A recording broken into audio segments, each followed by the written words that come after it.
The day had started like any other, quiet and peaceful on the ranch. The sun was just beginning to rise, casting a warm glow over the rolling fields that surrounded the property. The air was crisp, filled with the scent of dew on grass and the faint hum of distant cattle.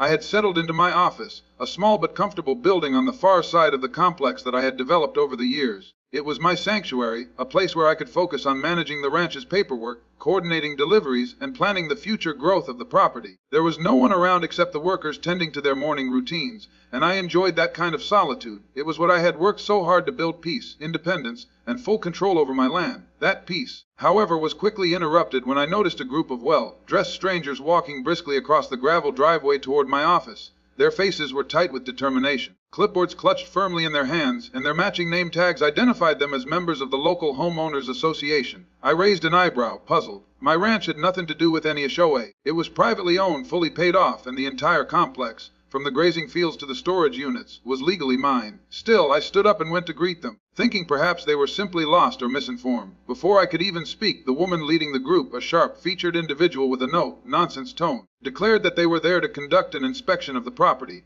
She rattled off some references to community standards, parking restrictions, and signage guidelines, as though I were part of their tightly controlled neighborhood. I listened for a moment, waiting for her to realize her mistake, but she just kept talking, laying out a list of supposed violations that I was apparently guilty of. When I finally interrupted to tell her that my ranch was not within the HOA's jurisdiction, her expression hardened. She waved her clipboard and insisted that the office I was using sat on what she called shared community property, and therefore fell under their authority. I tried to explain calmly that this was incorrect. I had the property deeds, the tax records, and every legal document to prove that I owned not just the ranch but the entire complex, including the stretch of land they were so confidently claiming. But she wasn't interested in listening. Instead, she doubled down, saying that I was non-compliant and would face penalties if I didn't adhere to the association's rules immediately. The whole situation struck me as surreal. How could they be so wrong and yet so sure of themselves? I wondered whether this was simply a power trip or a genuine misunderstanding, but either way, they were not backing down. She pointed out trivial things like the color of the building trim and the fact that I hadn't applied for HOA-approved exterior signage. I laughed, not out of disrespect, but because the idea was so absurd. This was my land. I didn't need their permission to paint a wall or hang a sign. But the more I laughed, the more agitated they became. One of the board members began taking photos of the property,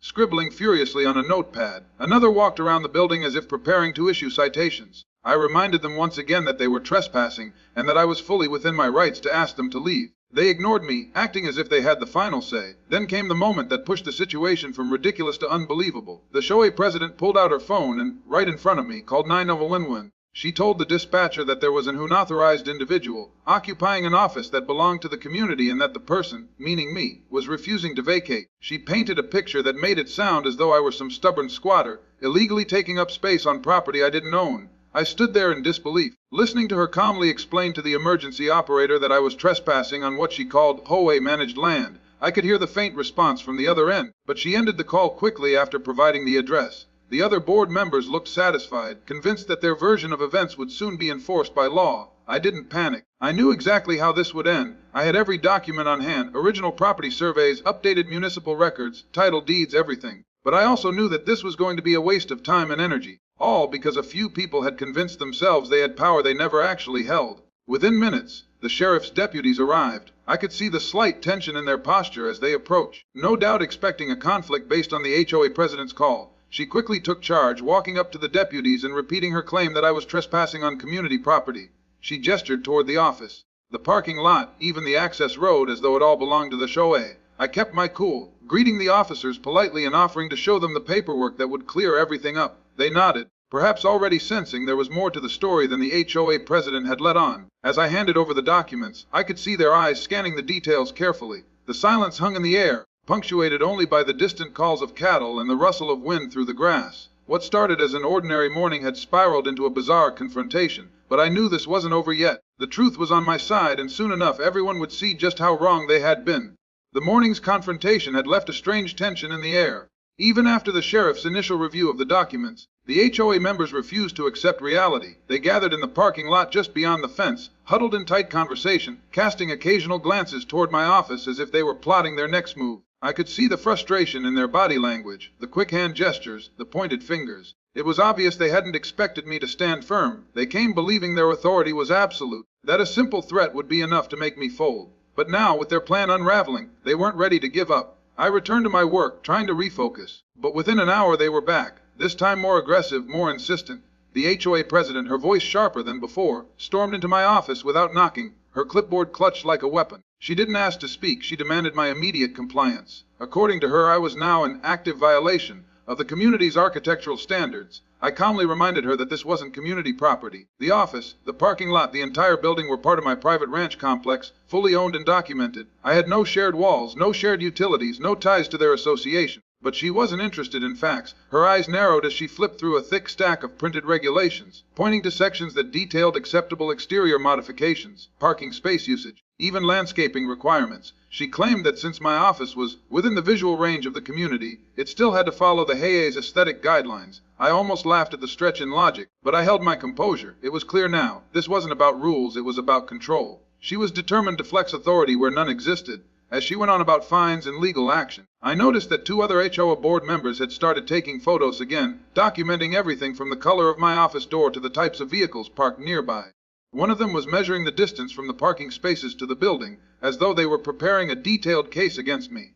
I asked them to leave the premises, reminding them once more that they had no right to be there. The president's response was a cold, dismissive smile. She told me the HOA had every right to protect the community's image, and that non-compliance would not be tolerated. She left behind a formal letter, printed with the HOA's letterhead, outlining a list of supposed violations and threatening daily fines if I didn't make the necessary corrections immediately. The tone was aggressive, dripping with self-assured authority. But I wasn't shaken. I carefully filed the letter and documented everything, knowing this would soon become evidence in my favor. Word spread quickly among the neighboring homeowners. Some reached out quietly to tell me they didn't agree with the OA's actions, but they feared retaliation if they spoke up. Others avoided eye contact altogether, perhaps not wanting to get involved. The more I observed, the more it became clear that this HOA had a history of intimidation, using their position to push people around. I had simply become their latest target because I wasn't willing to play along. Over the next few days, the HOA continued to escalate. They left more letters, posted warning signs near my driveway, and even tried to block access to the parking lot by placing cones in private property, signs bearing the HOA's name. Their actions became more desperate, as if they believed they could wear me down with relentless pressure. Each time I removed the signs and documented the harassment. Each time, I calmly informed them that their actions were not only baseless but bordered on criminal trespassing. I began to suspect that their insistence wasn't about me at all. It was about the visibility of my office. My building was located near the edge of the ranch, visible from the nearby subdivision the HOA managed. Maybe they didn't like that they couldn't control what people saw when they looked across the property line. Maybe they thought I was undermining their carefully curated appearance. Whatever the reason, they were determined to assert control over something that simply didn't belong to them. They started bringing in third-party contractors to survey the area, claiming they were assessing property boundaries for future HOA improvements. I intercepted them every time, calmly reminding them that they were trespassing on private land and that I would not hesitate to involve law enforcement if it continued. The HOA president responded with smug defiance, accusing me of obstruction and claiming she would be filing complaints against me with the county. She seemed convinced that if she pushed hard enough, if she made enough noise, someone in a position of power would eventually side with her. She didn't seem to understand that facts don't bend under pressure. The more she pushed, the more obvious it became that she was running out of options. She began citing vague bylaws that had nothing to do with my property. I could see the cracks forming in their argument, but they pressed on as if their sheer persistence would create truth out of fiction. Despite their threats, I kept my patience. I documented every letter, every phone call, every incident where they stepped foot onto my property without permission. I made sure to gather statements from neighbors who witnessed the harassment. I was building a solid wall of evidence, and I knew the moment was coming when they would try something even more drastic. They had already called the police once. I could sense they were preparing for another confrontation, something they hoped would tip the scales in their favor. What they didn't realize was that every move they made was only strengthening my case. Their arrogance blinded them to the fact that the law was not on their side. They had power, yes, but only within the boundaries that actually belonged to them, and those boundaries stopped well short of my ranch office.